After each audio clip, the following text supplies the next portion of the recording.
More than 90% of people are using debt in some way. It can be incredibly beneficial but also very dangerous depending on how it's used.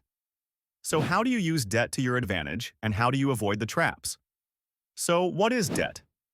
It is when you borrow money from a company or individual because you need to buy something you can't afford at the moment.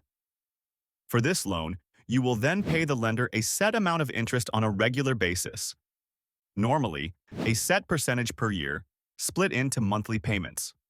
So, if you were to borrow $1,000 for a 10% interest rate, the longer you take to pay that back, the more expensive that loan will become. If you spend a year paying it, the lender will get approximately $1,100 from you. The dangerous part here is, some companies will offer loans at incredibly high interest rates of 20 to 30% sometimes in the triple digits, which means on $1,000 you're spending hundreds of dollars extra. This quickly spirals out of control if you can't pay it back in time. This is why you should always avoid borrowing to buy things, especially things that depreciate in value.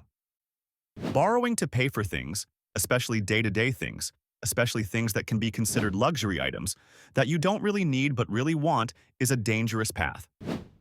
This is because if you need to borrow to pay for it, you don't really have enough to buy it, so how are you going to be able to pay more for it later?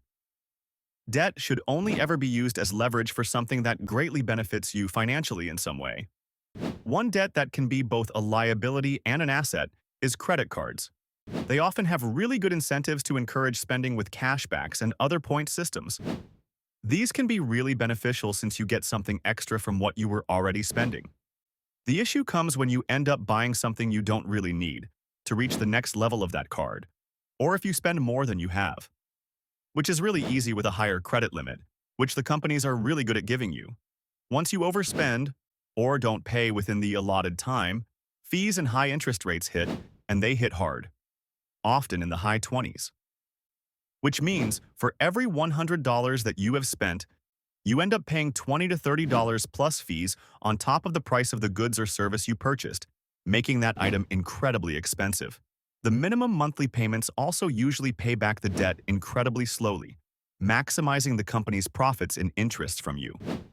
Once in this position, you not only have to pay your regular expenses and the debt itself, you also need to find the money for the interest. This makes the situation very difficult to get out of. To avoid this, always have a buffer and live below your means. Always ensure that you have a little left over each month for savings. Sometimes this might mean living on rice and beans or working overtime. If you're in debt, do whatever you can to pay it off as soon as possible, because it quickly spirals out of control.